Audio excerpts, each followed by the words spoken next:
亲爱的朋友们，欢迎来到微光夜读。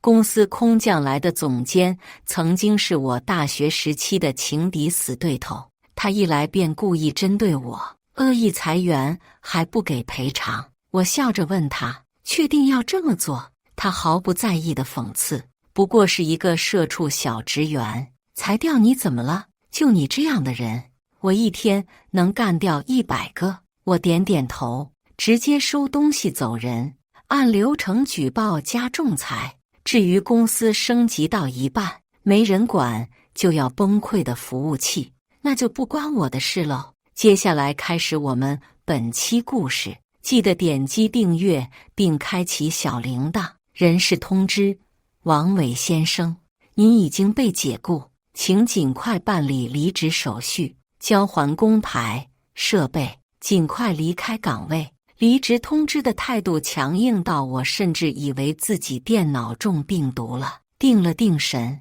我又看了看离职人的名字，这才确定，果然是我。陈斌这孙子刚空降过来，就拿我开刀来了。我冷笑一声，收好东西，就准备去找陈斌当面说道。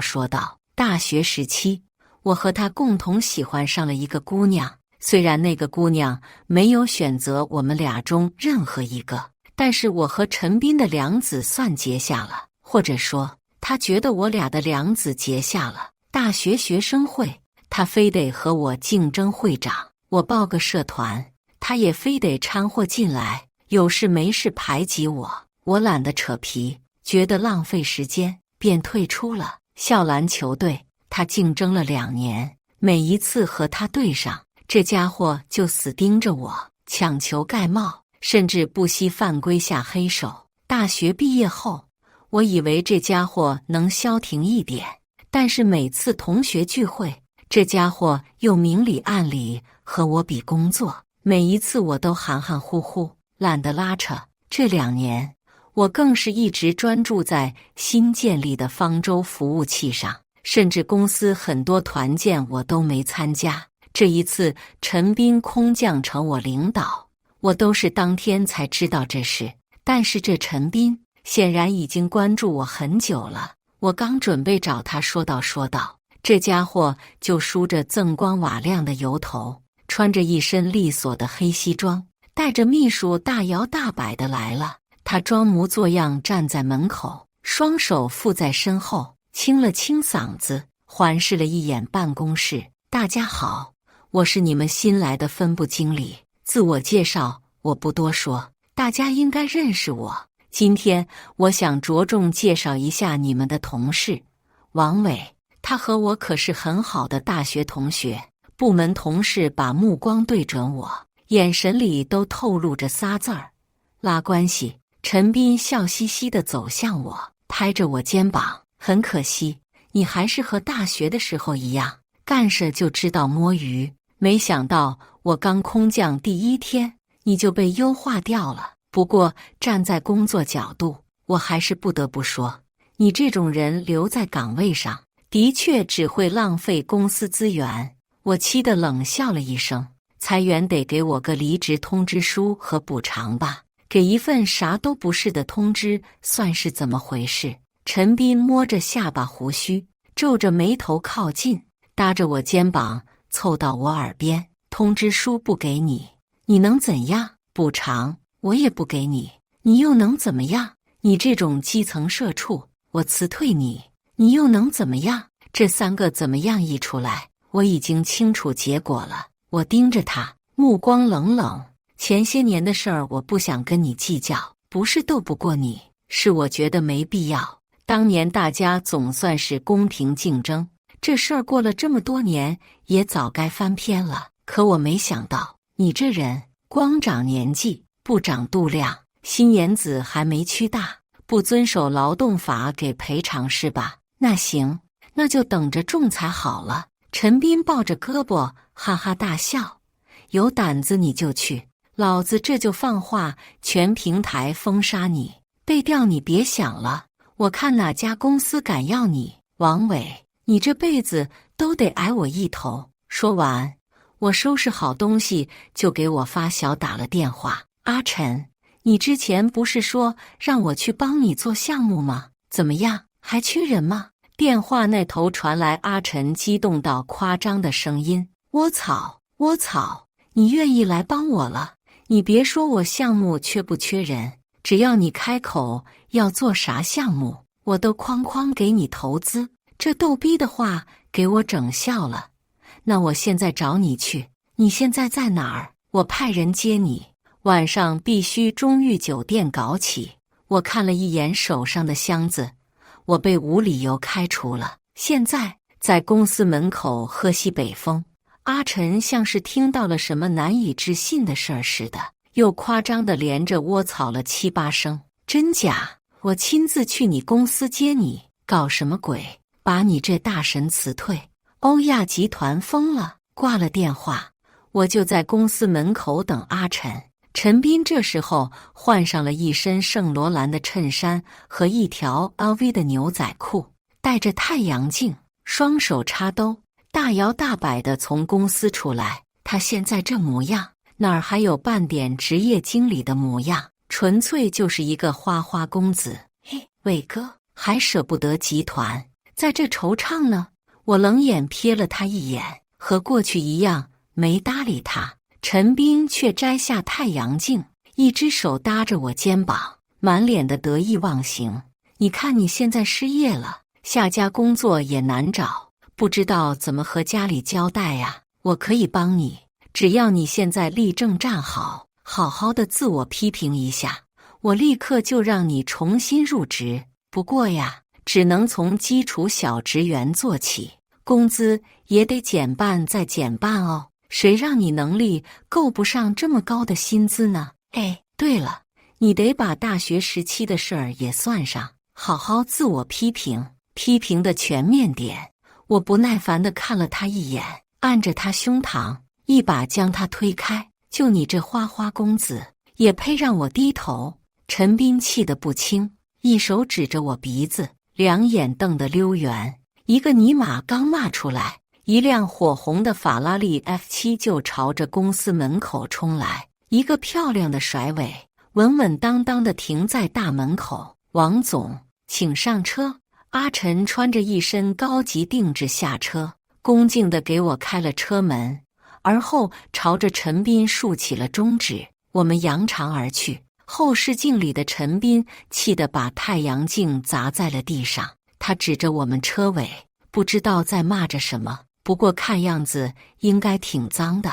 我的目光在欧亚集团的招牌上停留片刻，伸了个懒腰。阿晨不解地问道：“我就是不理解，欧亚为什么会把核心员工优化掉？你现在负责服务器的核心维护，没了你，出问题该咋办？”我嗤笑一声，朝着后视镜比了个中指：“都给我开了。1毛赔偿都还没给，老子管他们死活！现在方舟服务器正在升级，维护工作一旦停摆，他们就等着吧。你现在在做什么项目？”阿晨翻出一份产品介绍递给我：“机器人管家，相当前卫，相当有市场。不过服务器方面还需要下很多功夫。你如果有兴趣，我这老板让你当。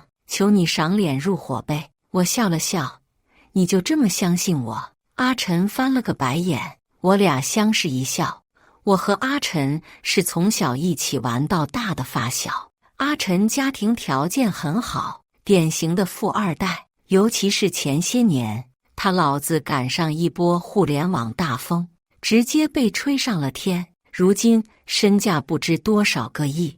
这家伙也没辜负富二代这个头衔，从小不爱读书，在我们那儿是典型孩子王，一直到大学，学历基本都靠着超能力。但是他很有投资天赋，而且也喜欢做生意，从大学开始就投资大学生创业。而我与他截然相反，从小就不喜欢出门。阿晨在外头玩的时候，我基本都在家看书。大学期间，我就一直在拿各种奖和奖学金，阿晨则一直在寻找合适的投资对象。毕业之后，我依旧是典型阿人，不喜和人打交道，做工作就是做工作，从来以工作质量为主，典型的工科男。说好听是踏实肯干，说难听点就是直肠子没情商。我也不爱做 PPT， 不爱做复盘，更不爱把汇报工作占据工作时间的一大半。我这种人的确很难混出头。阿晨却早已经成了不少公司的投资人，他好几次想投资我，让我和他一块干，可惜我一直在最新处理方舟服务器的事情。方舟算是我一手搭建，也是我一手维护出来的，有感情了。但现在既然被刺一刀，我和阿晨倒是能合作一下了。阿晨拍拍我肩膀，朝我嘿了一声：“你不准备给欧亚集团点颜色看看？”我点点头：“我打算仲裁，顺便举报下他们的社保问题。”阿晨一拍方向盘，大骂一声：“对，仲裁举报，不仅要仲裁举报，等你做老板，咱们把欧亚给买了，我们到时候把方舟买回来，让那群孙子给咱们跪下唱征服。”我看着阿晨豪气挥手的样子，这小子虽然看上去不靠谱，可我知道他这话没在开玩笑。他很清楚，我这几年日日夜夜的心血都付出在方舟服务器上。不多时，我们到了本市最豪华的中裕酒店。阿晨搭着我肩膀，一副不好意思的模样：“这儿的经理还行，待会就过来接咱们，不过就是环境差了点，你别在意。”我呆了，一晚上最低4万的房间和服务，在这小子眼里还是环境差。而且中裕酒店的经理可不是什么人都能见的，一般来说，当天消费不过10都没资格见上经理一面。这小子什么时候这么大架子了？中裕酒店的经理亲自来接呢？哟，你们也来这儿呢？不是我说，王伟，你赚点钱不容易，别一离职就报复消费啊！我一回头，好家伙，陈斌来了，狗皮膏药都没他这么粘人的。我看了他一眼，没想搭理，陈斌却凑到我边上，撵着我装杯：“我提醒你一句，这儿的消费一天不上10万，你连酒店经理都见不到。不过你可以求我哦，我预约了经理，待会我还能和他喝茶。”陈斌戴着墨镜，抽着雪茄，昂首挺胸，双手叉腰。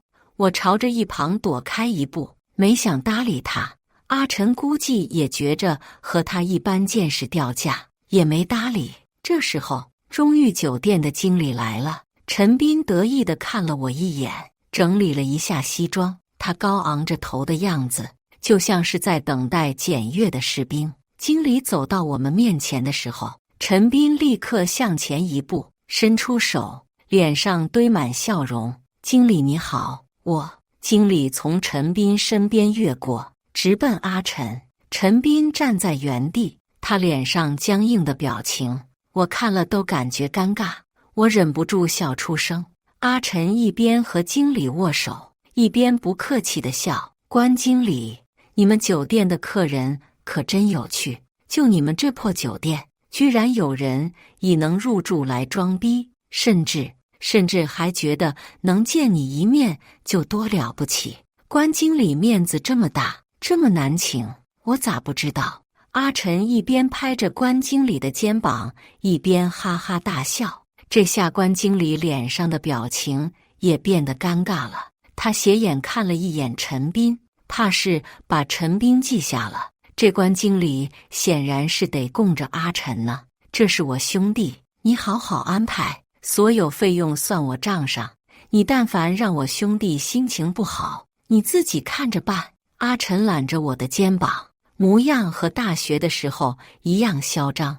我朝着经理笑了笑：“别搭理这小子，没有的事儿，我休息几天就行。”关经理止不住地朝我点头，显然没把我的话听进去。一旁的陈斌估计觉得丢了人，装着接电话就走了。夜里我和阿晨吃了饭，聊了聊机器人管家的事情，这家伙就回去了。我站在酒店房间的落地窗前，看着窗外的草地、月光以及远处的霓虹灯，感觉一阵轻松。我恍然想起，自从接手方舟服务器的项目之后，已经整整2年没有好好休息过了。这一次，我打算好好休息休息，给自己放个假。这些日子，我调整作息，早睡早起，每天除了吃饭睡觉，就是健身和在酒店配套的高尔夫球场打球。短短1个礼拜，我就把欧亚集团的事情抛之脑后。那天下午，我和阿晨在高尔夫球场比试球技。阿晨喝了口黑水，一脸严肃地盯着我：“你特么地，这些年一直坐办公室996，没健身吧？身材没走样也就算了，球技为什么还尼玛比我好？”我耸耸肩，调笑道：“这就是天赋。这些年虽然我一直996，但是也一直坚持跑步。我深知身体是革命的本钱这个道理，一直都是3餐规律，运动规律，这才让我28岁发际线依旧，而且身材没走样。这1礼拜的坚持锻炼，也让我原本就有些轮廓的腹肌开始明显。”阿晨不服气地盯着我，抄着杆子信誓旦旦地说：“妈的，陪你玩1礼拜，我愣是一场没赢过，你等着，我这回肯定一杆进洞，直接火花带闪电。”阿晨说着就摆胯，晨间一个用力挥杆，只听啪的一声，这球就在空中划过一条抛物线，然后我尼玛，我球打哪儿去了？阿晨看着球飞向天际，然后消失在天际。一旁的球童脸色一下就垮了。这些天，但凡阿晨出手，这球童就得飞奔一趟。我拍了拍他的肩膀，指了指我面前的球：“你看着哈，我这才是一杆进洞。”阿晨坐在一边翻白眼：“你要能一杆进洞，我请整个中裕酒店的人吃饭。”话音落下，我一杆子挥出，咻的一声破空声，刚刚跑出去的球童就大喊：“进洞了！一杆进洞！老鹰球！”声音在远处传来，周围的人瞬间都朝我看来，我也傻眼了。说一杆进洞，其实很多时候就像是打麻将时说要天胡一样，都属于靠运气的范畴。就连世界冠军打个一杆进洞，都得说是玄学。一时间，我就成了整个球场的焦点。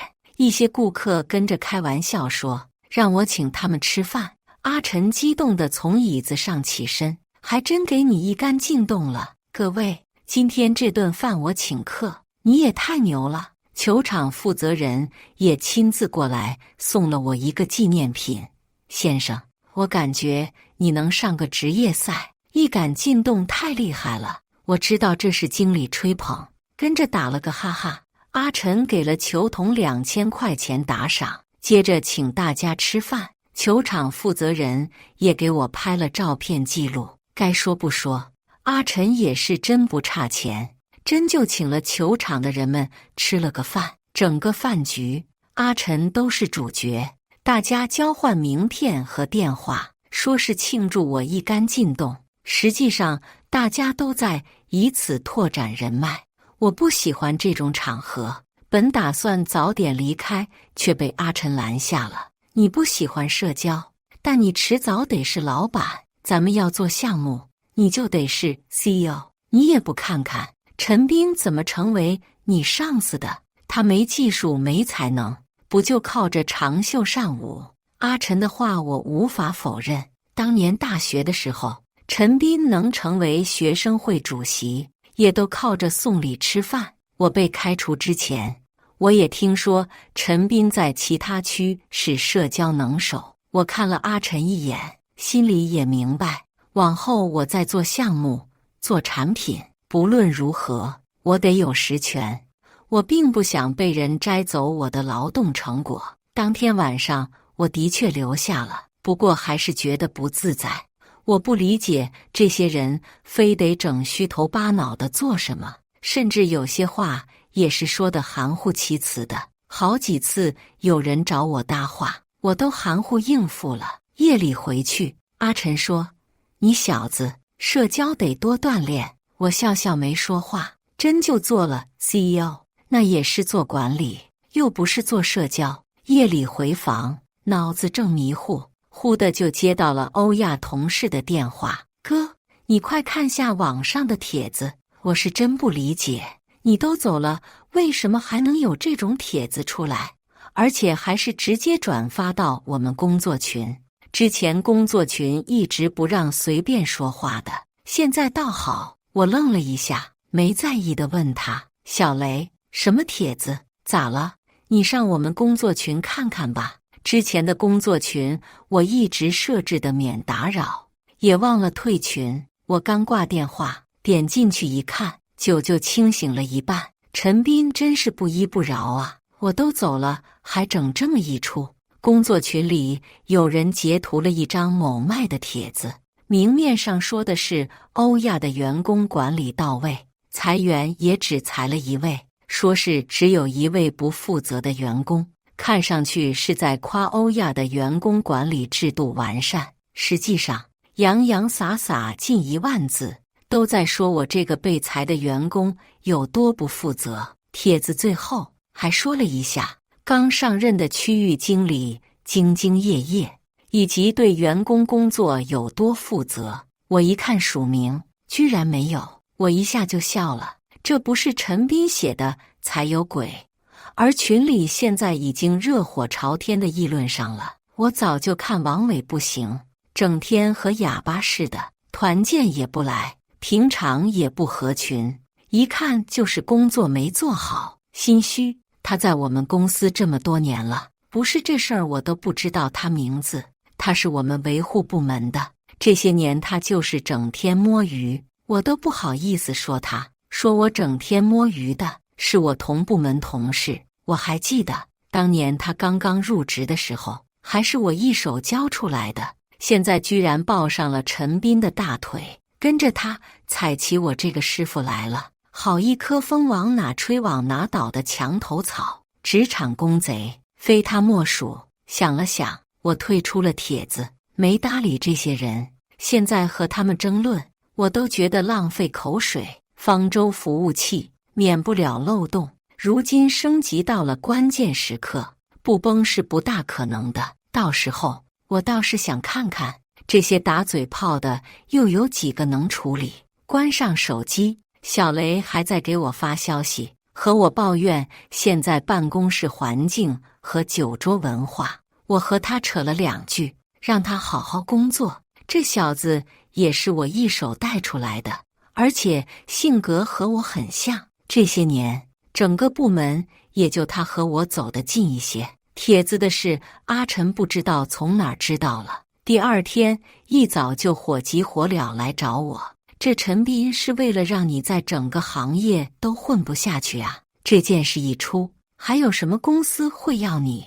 我无所谓了，摆了摆手，这不还有你接应我吗？阿晨气得不轻，双手叉腰，气得在房间来回踱步。我是担心你工作的事儿，我是气不过陈斌那小子。再次听到陈斌这2个字，我心里的火气已经有些压制不住了。之前在学校是真的觉得夏虫不可语冰，也不想惹麻烦，怕耽误毕业。但现在我是真有点恼了。方舟是我一手搭建，也是我组织的维护团队，现在他一空降把我踢了就算了，竟然还想断了我的前途，你人还有3分火气。何况我这个大活人，退一步越想越气，忍一忍前列腺增生，不忍了。我冷笑一声，没事儿，等着吧。方舟服务器的升级会在明天夜里进入最后阶段，还有几个关键漏洞，除了我没人能解决。阿晨2眼发光地看着我，像是看着新物种似的。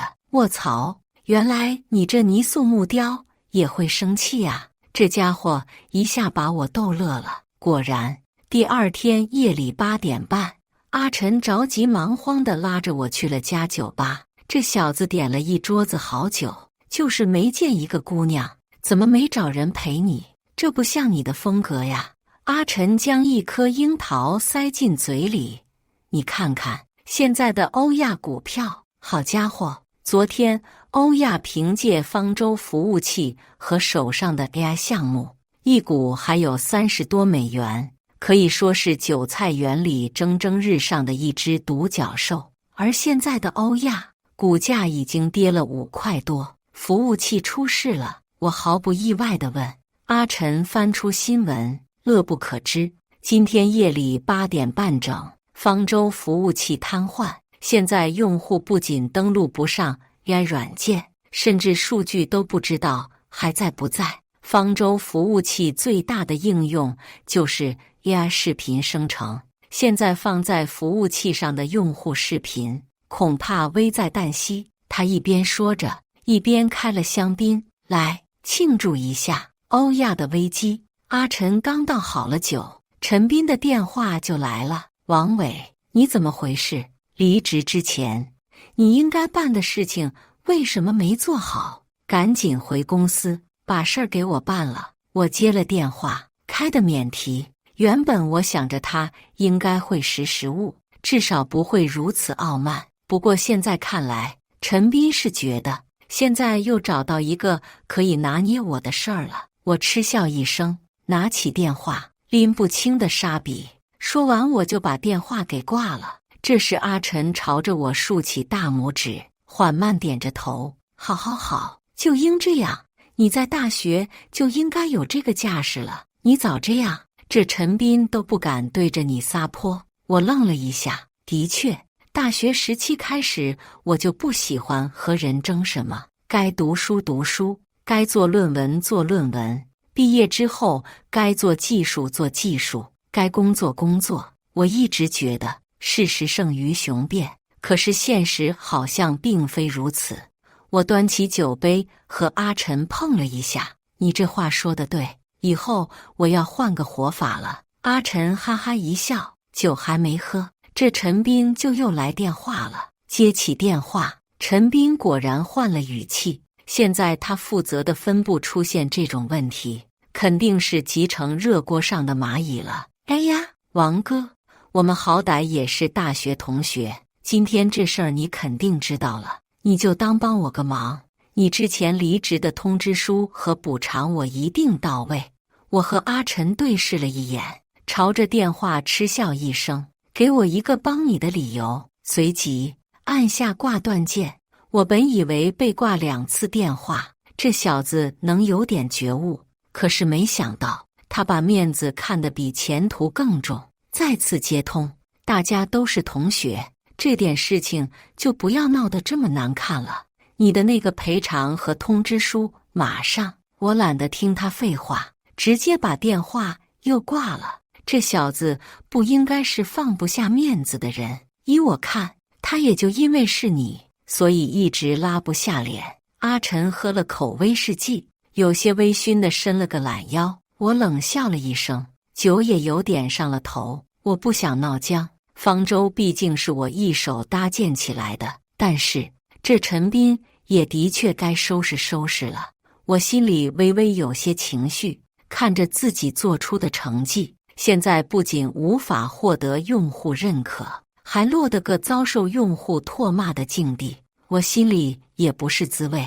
方舟的数据是我搭建，后期维护的整个流程也是以我为主，服务器开发到现在，我一直都把这当作自己的事业。可是谁知道，我正喝着酒，阿晨朝我努努嘴，电话又来了。我看了眼手机，漫不经心地接了。陈斌的语气很颓败，估计是顶不住上头的压力了。伟哥，这样你有什么要求尽管提，我马上办，我明天就让你入职。现在这个服务器故障下去，对大家都没好处，这也是你一手搭建出来的心血，你就看着他这么失去用户，然后破产。陈斌的态度软了，一副道歉又着急的口吻。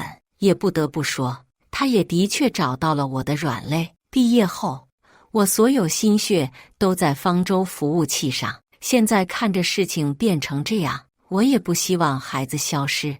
阿晨朝我点了点头，低声说：“有些事儿你该办了就办了，毕竟我们之后也是要收购欧亚的，让他再活一阵。他是老板，而且欧亚之后可能也会进军机器人管家领域。”我点点头，感激地朝他笑笑。我清了清嗓子，对电话说：“等我回公司把事情办了。”陈斌立刻开始忙活了，又是给我派车，又是给我找好团队待命。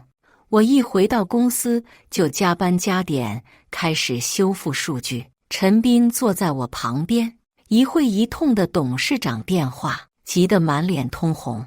他满头冷汗的着急看我，又不敢开口催进度，整整2个小时，忙得还有点累。我刚伸了个懒腰，陈斌就凑到我跟前。说实话，我是真想到他的脸居然真的笑得和菊花一样灿烂。伟哥，事儿办完了吧？董事长那儿催得不行了，现在线上用户都炸锅了，明天就得准备新闻发布会，这事儿不解决清楚，我可就完了。我气得笑了一声，慢悠悠地喝了口水。差不多了。陈斌听到这话，先是愣了一下，然后两眼瞪得溜圆，猛地原地蹦了起来。太好了，太好了！劳资就说这事儿不会出大问题。王伟，关于你职位的事情咱们再说，现在我先给你补偿吧。不过人事已经休息了，呵呵，这事儿明天再说。陈斌说着话，点了根烟，朝着我笑着，翻脸比翻书还快。我只是静静地看着他，周围同事也停下了手上的动作，直勾勾地盯着他。小雷砰的一声，狠狠地砸了一下桌面。你这傻狗，人家伟哥说是差不多，又不是好了，你的狐狸尾巴慢点露出来能咋？更何况人家伟哥本来就是我们部门的核心技术员，你把他开了，特么下一次有事儿你上啊！小雷一把火点了整个办公室，所有人都跟着咋咋呼呼，谁也听不清楚谁骂了什么，都一副豁出去了的样子。这下就是陈斌想开人，那也只能法不责众了。陈斌被骂了一通，站在原地好一会还没缓过神，两眼直勾勾看着我。还没修复好。陈斌呆呆地问我，我笑了声，有问题吗？周围同事也都笑着看他。陈斌被烟呛了一口，咳嗽了好几声儿，脸上还撑着笑容。我刚就是跟你开个玩笑，没事儿大家。我现在给伟哥做一下离职通知和补偿。伟哥，你现在想入职也没问题，不过问一下，咱们大概还要多久完工？董事长马上就过来了，我也没想和他计较，看了一眼手表，还要2个小时。陈斌一下炸毛了，2小时，董事长就来了呀？那就让董事长也等着。我大手一挥，又开始整理数据了。陈斌在一旁冷汗直流，不停看着手表。分部经理是谁？事情办得怎么样了？一声浑厚的声音从门外传来。陈斌噌的一下站起身，董事长。董事长一头白发散乱，眼袋浮肿，穿着一身便衣，身边就跟着一个秘书，显然是着急忙慌赶过来的。他皱着眉头，眼神恶得像要吃人，一下盯在了陈斌身上。怎么回事？服务器升级的事情之前不是已经有确切方案了吗？维护服务器的技术员不是没问题吗？怎么现在忽然出现这种情况？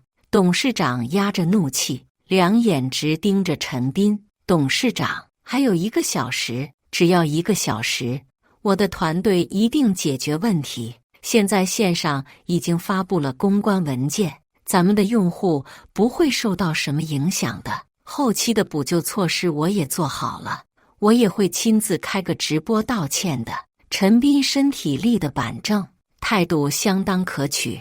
我也看了网上的道歉帖子，态度也的确在线。不得不说，这陈斌除了面对我之外，的确不是个要面子的人。董事长没搭理他，环视了一眼同事，最后盯着最近的我，还要多久可以处理好？我头也没回，个把钟头。你别急，急也没用。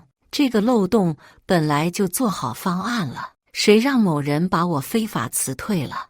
这事儿不赖我，我正忙着手头的事儿，也没给他好脸色。董事长脸色一下铁青，盯着陈斌吼了一声：“你把人辞了？”陈斌看了看我，支支吾吾，半天没说出话来。董事长冷哼了一声，坐在一边没说话。1个小时之后，我也终于搞定了服务器。现在这事儿和我再没关系，往后我们井水不犯河水，把我离职通知书和补偿给我。还有网上关于我的帖子，你去澄清一下，否则你这服务器可还要用呢。我对着陈斌撂下话，不顾身后的挽留，决绝离开。阿晨在公司楼下等着我，他见着我就问：“欧亚集团居然不留你？”我拍拍他肩膀：“我这不是跟着你混了吗？我这种人随随便便就开了，欧亚内部不整顿，迟早出大事。”我的这句话，没想到在未来一语成谶。和阿晨合作后，我们单独成立了一家公司。得益于 AI 技术和机器人仿生技术的成熟，机器人管家在2年后终于大面积进入市场。而我搭建的服务器和云端可以根据用户需求实时 DIY 机器人的交互系统，而且还能实现全面清洁屋子、解忧等功能。一经面世，就直接占据高端市场80%的份额，一骑绝尘。在这2年，阿晨也一直带着我做投资，教我做管理，我也从幕后逐渐走上台前。欧亚公司内部管理层的混乱是我不想再看到的，而且这家公司是我的心血，我也不想再有任何管理问题导致产品失败。公司在纳斯达克上市那天，我忽然想到了当年欧亚上市的场景，酒店的落地窗前。我问阿晨：“你知道欧亚现在的状况吗？”我已经很久没关注了。阿晨笑着看了我一眼，将手上的一份文件递给我。我打开一看，欧亚集团收购合同，当年从欧亚离开那天的笑谈，终于也成了真。阿晨揽着我的肩膀，抽着雪茄，一副没正形的模样。你知不知道，当年那个陈斌现在咋样？我诧异地看了他一眼，摇了摇头。阿晨笑了笑，上次服务器事件之后，他就被一撸到底了，平时只能干点行政的苦力活。你那个小徒弟把这事儿原本发到了网上之后，这家伙名声可算是臭大街了，想跳槽都没人敢要。也就是他跟欧亚董事长沾亲带故，要不也早就被开除了。说到我那小徒弟，他现在跟我混，已经是技术部的一把手了。阿晨说完，拍了拍手，房间门被打开，一张菊花一般灿烂的笑脸探进门里。王总，陈总，你们找我。阿晨指着他笑道：“这小子就是今儿负责跑腿送文件的人。”看着陈斌脸上如今那谄媚的表情，我忍不住笑了，玩笑般地说：“陈先生，我想听听你做一下自我批评，批评全面一点哈。”陈斌的脸有一瞬间的僵硬，随即再次绽放出褶子。好咧，从大学开始我就不是东西。学生会、篮球队，听着他滔滔不绝的自我贬低，我却觉得没什么意思，赶紧叫停。咱们的事儿就算了，你走吧。我不是他，小人得志的事儿还真不适合我做，有点恶心。如今的我已经是陈斌一辈子都需要仰望的人，没必要了。陈斌眼圈一红，嗫嚅着：“那你能不能帮我跟董事长说说？”我直接打断他的话：“人总要为自己做过的事付出代价。当年若不是有阿晨帮我，陈斌的所作所为何尝不是要毁我一生？我不会针对他，可我也不会帮他，我又不是什么圣人。”陈斌失魂落魄地离开了。我和阿晨碰了碰杯。关于 AI 领域，我有个新想法。感谢大家的观看，本期故事精彩吗？欢迎大家在下方评论区吐槽。如果你喜欢这类故事，记得点击订阅微光夜读，并分享给更多的人，这会对我帮助很大。再次感谢大家的观看。